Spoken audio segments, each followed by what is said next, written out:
आज का जो टॉपिक है वो है acid base and salt, second chapter of class 10th। तो इसमें सबसे पहले देखते हैं हम इनकी डेफिनेशंस। जैसे कि एक तरफ राइट डाउन कर लेते हैं हम एसिड, और जो दूसरी तरफ होता है वो हम बेस लिख लेते हैं। अब इनके अगर एग्जांपल की बात करें तो अपने लेमन, ऑरेंज, कर्ड इस तरह की चीजें खाई हैं, तो इनमें सभी में क्या देखते हो तुमने कि जो नींबू है, संतरा है या फिर जो दही है, इन सभी का जो टेस्ट होता है वो क्या होता है? खट्टा टेस्ट होता है। अब इनका जो खट्टा टेस्ट होता है वो होता है एसिड की प्रेजेंसी का। लेकिन अगर इससे अपोजिट बात करते हैं हमें, तो जैसे कि नीम हो गया और साबुन हो गई, तो इनका जो टेस्ट होता है वो कौन सा टेस्ट होता है? कड़वा टेस्ट होता है, बीटर टेस्ट होता है। तो उनका जो कड़वा टेस्ट होता है वो किसी कारण होता है? बेस की प्रेजेंसी का। तो अगर हम डेफिनेशन की बात करें तो सबसे पहली डेफिनेशन आती है कि एसिड वो होते हैं जिनका श्योर टेस्ट होता है, और बेस वो होते हैं जिनका बीटर टेस्ट होता है।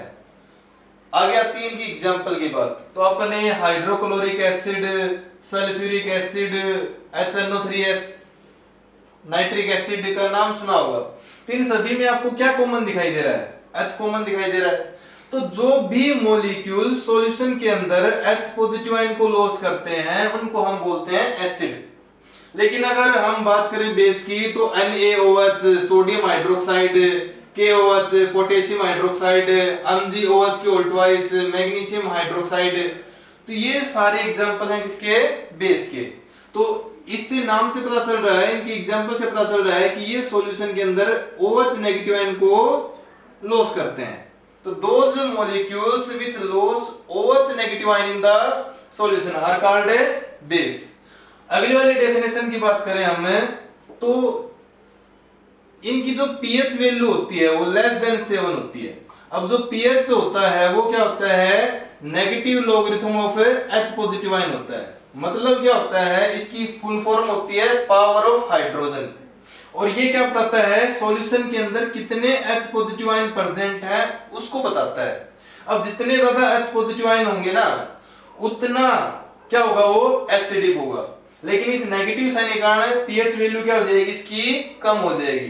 तो मैं बता दूं तुम्हें कि एक पीएच स्केल होता है हमारे पास, और उसके ऊपर जो रीडिंग होती है वो होती है 0 से लेकर 14 तक। अगर इसके अंदर हम देखते हैं 7 से अगर कम वैल्यू आती है तो वो शो करता है एसिडिक नेचर को, और जितनी कम वैल्यू आती जाएगी, जैसे कि एग्जांपल दे देता हूं मैं, हमारे पास दो सॉल्यूशन है ए और बी, एक की पीएच वैल्यू है 1 और एक की पीएच वैल्यू है 6। तो मैंने क्या बताया? जिसकी पीएच वैल्यू 7 से कम है वो एसिडिक नेचर को शो करता है। तो वैसे तो दोनों के दोनों एसिडिक है, लेकिन ए वाला जो है ना वो स्ट्रॉन्ग एसिड है, बी वाला जो है वो वीक एसिड है। लेकिन अगर इस तरफ बात देखें तो इनकी पीएच वैल्यू क्या होती है? मोर देन 7 होती है। फॉर एग्जांपल फिर से वही दे लेते हैं कि एक हमारे पास सी सॉल्यूशन है, एक हमारे पास डी सॉल्यूशन है। एक की पीएच वैल्यू है वो एक की पीएच वैल्यू है 14। तो अगर मान लो पीएच वैल्यू 9 है और एक की पीएच वैल्यू 14 है, तो यहाँ पर दोनों के दोनों बेसिक नेचर को शो करते हैं। लेकिन 14 वाला जो है वो स्ट्रॉन्ग बेस है और 9 वाला है वो वीक बेस है।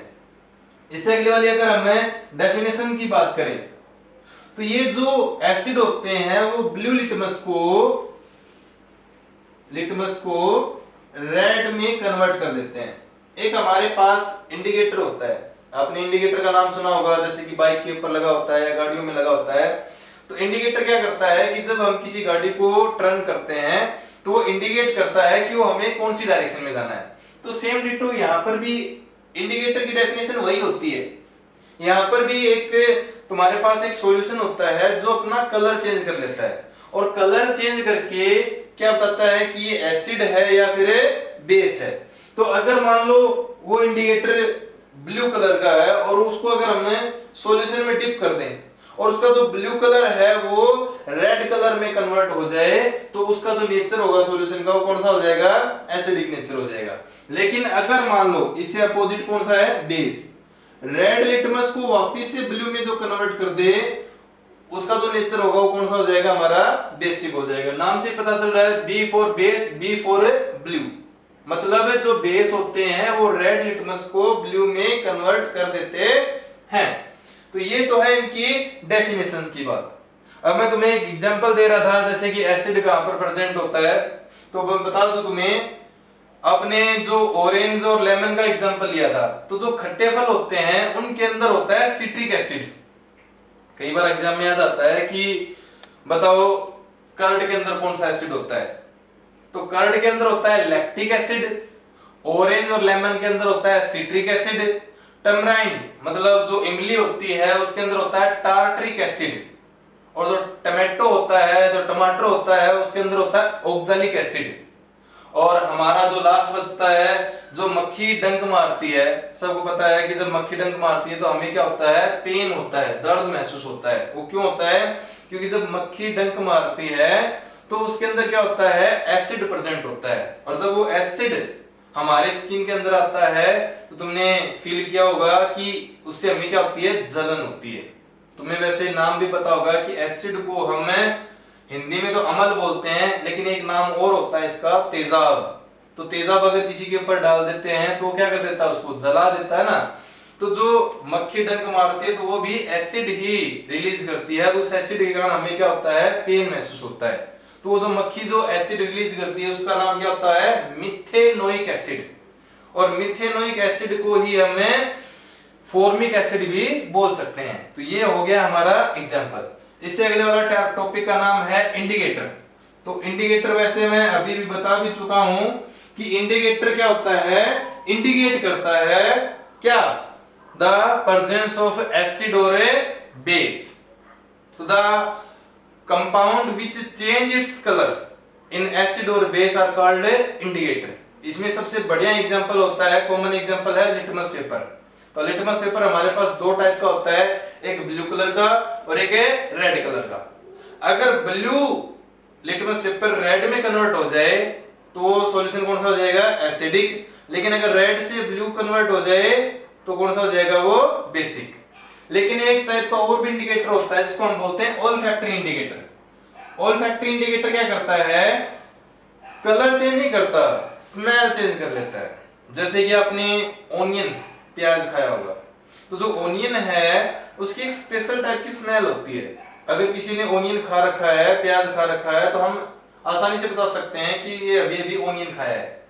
तो उसकी जो स्मेल है, अगर उसके ऊपर हम एसिड डाल देते हैं, नींबू वगैरह डालते हैं प्याज के ऊपर, तो उसकी स्मेल के ऊपर कोई इफेक्ट नहीं पड़ता। लेकिन अगर हम उसके बाद ओनियन खाने के बाद अगर हम कोलगेट वगैरह करते हैं, ब्रश वगैरह करते हैं, तो जो स्मेल होती है वो डिसअपीयर हो जाती है, खत्म हो जाती है। तो इसका मतलब क्या होता है कि जो ओलिफैक्टरी इंडिकेटर होते हैं वो अपनी स्मेल को, उसकी स्मेल के ऊपर एसिड का तो कोई इफेक्ट नहीं पड़ता, लेकिन अगर हम उसके अंदर बेस ऐड कर देते हैं तो उसकी जो स्मेल होती है वो क्या हो जाती है, डिसअपीयर हो जाती है। इससे अगले वाली होती है ओलिफैक्टरी के बाद फिजिकल प्रॉपर्टी, किसकी, एसिड की। तो फिजिकल प्रॉपर्टी में दो तीन प्रॉपर्टी तो हमने कर ली है। कौन सी, एक तो वो श्योर टेस्ट के होते हैं, उनका जो टेस्ट होता है वो कैसा होता है, खट्टा टेस्ट होता है। लेकिन अगर हम स्मेल की बात करें तो किसी के ऊपर अगर हम एसिड डालते हैं तो बर्न करने लग जाता है, जलने लग जाता है, तो इसका मतलब वो बर्निंग स्मेल देता है। या दूसरी भाषा में कहें तो इनकी जो स्मेल होती है वो अनप्लीजेंट होती है, खराब स्मेल होती है। तो जो फिजिकल प्रॉपर्टी में दूसरी क्या आ जाएगी, हमारी बर्निंग स्मेल। अगर अगली वाली बात देखें तो तेजाब के अंदर वेपर निकलती रहती है, भाप निकलती रहती है, तो इसका मतलब इनका बॉइलिंग पॉइंट कम होता है, बर्निंग नेचर होता है इनका, और वाटर सोल्यूबल होते हैं। अगर हम एसिड को वाटर में मिक्स कर देते हैं तो वाटर में क्या हो जाते हैं, डिसॉल्व हो जाते हैं। और सबसे मेन बात है, ये इलेक्ट्रिसिटी को कंडक्ट करते हैं। क्यों करते हैं इलेक्ट्रिसिटी को कंडक्ट, क्योंकि ये H पॉजिटिव आयन की फॉर्मेशन करते हैं। तो H पॉजिटिव आयन की फॉर्मेशन के कारण क्या करते हैं, इलेक्ट्रिसिटी को कंडक्ट करते हैं। अब आती है इनकी केमिकल प्रॉपर्टी की बात, किसकी, एसिड की। तो हम एसिड की मेन रूप से 5 टाइप की केमिकल प्रॉपर्टी करवाते हैं 10th क्लास में, जिसमें सबसे पहली होती है कि अगर किसी एसिड की रिएक्शन हम बेस के साथ करवा दें तो वहां पर जो होता है वो वहां पर साल्ट प्लस वाटर की फॉर्मेशन होती है। आप सिर्फ ऊपर वाली लाइन याद रखो, एग्जाम्पल चाहे वो कोई भी दे, हर एग्जाम्पल को आप कंप्लीट कर सकते हो। कैसे? आप एसिड का कोई भी एग्जाम्पल ले लो, आपने HCl लिया, HNO3 लिया, H2SO4 लिया, कोई भी एसिड लो, बेस में आप NaOH लो, KOH लो या MgOH की होल ट्वाइस लो, जो आपके जी करता है कोई भी एग्जाम्पल उठा सकते हो। अब इसमें क्या होता है कि आपको पहचान तो पता चली गई कि ये बेस है और ये क्या है, एसिड है। तो एसिड का तो H पॉजिटिव उठा लो, एसिड का तो H पॉजिटिव उठाओ और बेस का OH नेगेटिव उठाओ, ये दोनों के दोनों कंबाइन करके किसकी फॉर्मेशन कर देंगे, वाटर की। ठीक है, बाकी का जो बच गया उनको अटैच कर दो। जैसे कि यहाँ पर बच गया इसका Cl, इसका NaCl बन जाएगा, इसका K, इसका NO3, KNO3 बन जाएगा, यहाँ पर Mg, यहाँ पर SO4, MgSO4 बन जाएगा। ठीक है, तो इसका मतलब जो बच जाता है वो अटैच कर दो। आप इस तरह से इसका एग्जांपल भी ले सकते थे, यहाँ से भी H, इसका OH, इसका वाटर बाहर निकल जाएगा, यहाँ से बचेगा Na, यहाँ से बचेगा SO4, Na2SO4 की फॉर्मेशन हो जाएगी। एक हो गया। लेकिन इसका जो एक स्पेशल नाम है, इसको हम बोलते हैं न्यूट्रलाइजेशन रिएक्शन। न्यूट्रलाइजेशन रिएक्शन, क्योंकि यहाँ पर क्या होते हैं, जो एसिड और बेस होते हैं वो एक दूसरे को न्यूट्रल कर रहे हैं। ठीक है, जो खट्टा टेस्ट है और अगर उसको कड़वे टेस्ट के साथ मिक्स कर दिया जाए तो साल्टी टेस्ट हो जाता है। या पीएच के हिसाब से देखें, एक स्ट्रॉन्ग एसिड एक स्ट्रॉन्ग बेस के साथ कंबाइन कर देते हैं तो यहाँ पर पीएच वैल्यू 7 आ जाती है, मतलब न्यूट्रल हो जाता है ये। तो इसी कारण इसका नाम क्या पड़ गया हमारा, न्यूट्रलाइजेशन रिएक्शन। लेकिन अगर हम मान लो यहाँ पर जो साल्ट बना रहे हैं वहां पर 3 टाइप के साल्ट बनेंगे।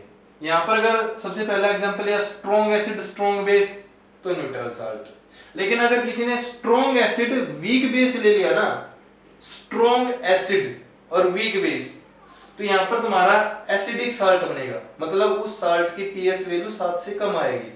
लेकिन अगर स्ट्रॉन्ग बेस और वीक एसिड ले लिया तो वहां पर क्या बन जाएगा, बेसिक साल्ट बन जाएगा। एग्जांपल दे देता हूं, ये जो होते हैं ये स्ट्रॉन्ग एसिड होते हैं और ये होते हैं weak base, sorry strong base होते हैं।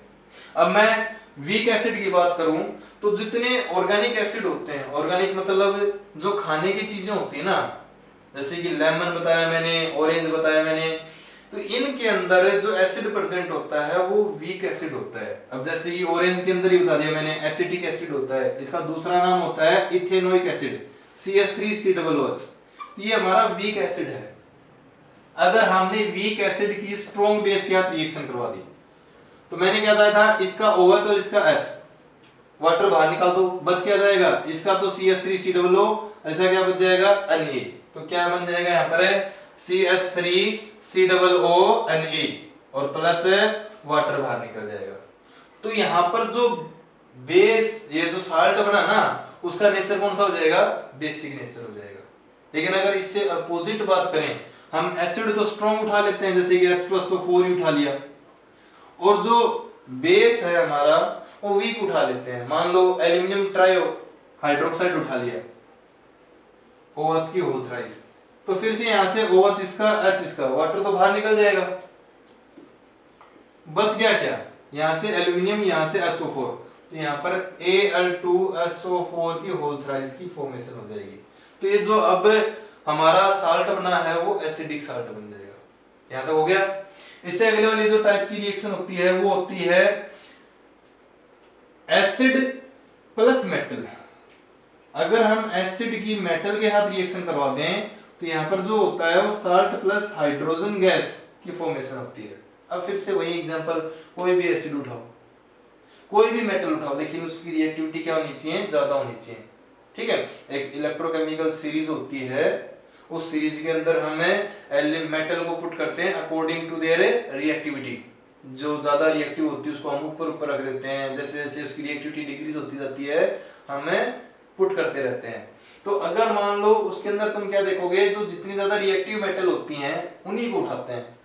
उस सीरीज के अंदर हाइड्रोजन से नीचे मेटल आती हैं, एग्जांपल दे देता हूं मैं, जैसे कि गोल्ड हो गया, सिल्वर हो गया, वो रिएक्शन नहीं करती है यहाँ पर, यहाँ पर हाइड्रोजन गैस प्रोड्यूस नहीं करेंगी। तो मान लो तुमने मेटल उठाया, कोई भी जिंक उठाया, सोडियम उठाया या पोटेशियम उठाया, कोई भी उठाओ, यहाँ पर मेटल के साथ किसकी रिएक्शन करवा रहे हैं, हमें एसिड की रिएक्शन करवा रहे हैं। तो एसिड मान लो तुमने कौन सा उठा लिया, HCl उठा लिया। तो मैंने क्या था, एक तो हाइड्रोजन गैस प्रोड्यूस हो जाएगी, हाइड्रोजन गैस प्रोड्यूस हो गई, तो यहाँ से H निकलने के बाद क्या बच गया, इसका Cl बच गया।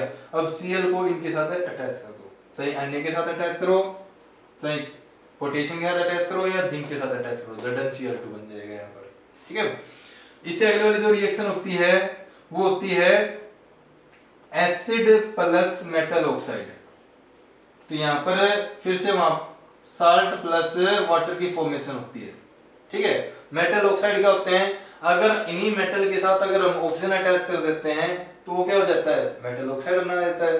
ठीक है, तो यहाँ पर कोई भी एसिड फिर से उठाओ, अब मान लो मैं फिर से उठा लेता हूँ H+O4 उठा लेता हूँ अब की बात, और मेटल ऑक्साइड यहाँ पर Na के साथ या फिर पोटेशियम के साथ लगा देता हूँ अब की बार K2O। तो तुमने क्या बताया कि यहाँ पर साल्ट प्लस वाटर की फॉर्मेशन होगी। तो वाटर कैसे बनेगा, इसका तो ऑक्सीजन, इसका हाइड्रोजन, यहाँ पर इन्होंने क्या बना दिया, वाटर बना दिया। बच गया क्या, यहाँ से तो पोटेशियम, यहाँ से SO4, दोनों को अटैच कर दो, K2SO4, यहाँ पर साल्ट बन गया। लेकिन साल्ट प्लस वाटर तो यहाँ पर भी बन रहा था, किसमें, न्यूट्रलाइजेशन रिएक्शन में। ठीक है, तो इसका मतलब ये हो गया कि न्यूट्रलाइजेशन रिएक्शन तो तभी होती थी जब एसिड बेस के साथ रिएक्शन करता हो। तो यहाँ पर जो मेटालिक ऑक्साइड जो है वो बेस का ही काम कर रहा है, इसीलिए क्या होता है, जो मेटालिक ऑक्साइड होते हैं वो बेसिक नेचर के होते हैं। अगर एग्जाम में तुम्हारे से पूछा जाए कि भाई वाई मेटालिक ऑक्साइड या prove that metallic oxide are basic in nature, तो तुम क्या बताओगे कि metallic oxide on reacting with acid form salt and water, hence they behave as a base। ठीक है, तो यहाँ पर हमारे पास कितनी होगी, 3 टाइप की रिएक्शन होगी। एक और भी एग्जांपल दे सकते हो, यहाँ पर जो हाइड्रोजन गैस इवोल होती है, अगर तुम्हारे पास पूछ ले कि तुम्हें कैसे पता चला कि यहाँ पर हाइड्रोजन गैस इवोल होगी, तो हम क्या करते हैं, जिस टेस्ट ट्यूब में ये रिएक्शन करवा रहे हैं, ठीक है, किसकी, एसिड की और मेटल की, अगर उस टेस्ट ट्यूब के पास हम एक जलती हुई मोमबत्ती ले जाते हैं, बर्निंग कैंडल ले जाते हैं, तो बर्निंग कैंडल पॉप साउंड से बर्न करने लग जाती है। ठीक है, तो इससे हमें क्या पता चलता है, हाइड्रोजन गैस की प्रेजेंस का पता चलता है। तो हमारे पास 3 टाइप की रिएक्शन हो गई। अगली जो टाइप की रिएक्शन है वो होती है एसिड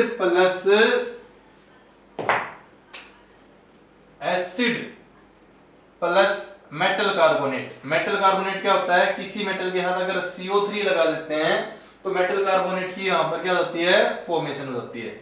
अब मेटल कार्बोनेट के साथ रिएक्शन करवाओगे तो यहाँ पर क्या बनेगा, salt plus water plus CO2 gas. फिर से उठा लो, कोई भी एसिड उठाओ, मान लो अब की बार हम HNO3 उठा लेते हैं, यहाँ पर कोई मेटल कार्बोनेट उठाओ। ठीक है, मेटल कार्बोनेट में यहाँ पर मान लो तुमने Na2CO3 उठा लिया, तो मैंने क्या बताया, कार्बोनेट की पहचान क्या है, मेटल के साथ CO3 अटैच होगा। तो यहां पर बिना देखे तुम क्या करोगे, H2O प्लस CO2 बना दो। ठीक है, तो यहां पर CO2 तो यहां से बन गया होगा, H2O H इसका और एक ऑक्सीजन यहां से बचा होगा, वो बन गया। बाकी का बच क्या गया, यहां से Na और यहां से NO3, यहां पर NaNO3 की फॉर्मेशन हो जाएगी। मतलब जो बच जाता है उनको अटैच कर दो। अगर तुम्हारे पास पूछे कि जी CO2 गैस की प्रेजेंस कैसे पता लगाएंगे, तो इसको हम क्या करते हैं, सेलेक्ट लाइम के सॉल्यूशन से पास करवा देते हैं। सेलेक्ट लाइम से पास करवाएंगे तो वहां पर क्या होता है, जो उसका कलर होता है वो मिल्की कलर हो जाता है। क्यों आता है मिल्की कलर है, क्योंकि सेलेक्ट लाइम में क्या होता है, CaOH की होल ट्वाइस होती है, और जब वो CO2 के साथ रिएक्शन करता है तो CaCO3 की फॉर्मेशन हो जाती है, जो कि व्हाइट कलर का होता है। इसी कारण जो सॉल्यूशन है वो मिल्की कलर का हो जाता है। इससे अगली वाली है रिएक्शन है acid plus metal hydrogen carbonate. ठीक है, इसमें और इसमें क्या डिफरेंस आया, इसका नाम था मेटल कार्बोनेट, इसका नाम मेटल हाइड्रोजन कार्बोनेट, ये इसका दूसरा नाम होता है मेटल बाइकार्बोनेट। सेम प्रोडक्ट बनेंगे, salt plus H2O plus CO2। वही एग्जांपल ले सकते हो HNO3 प्लस में NaHCO3, प्रोडक्ट क्या बनेंगे हमारे पास, सेम बनेंगे। तो ये हमारे पास क्या होगी, केमिकल प्रॉपर्टी ऑफ एसिड हो गई।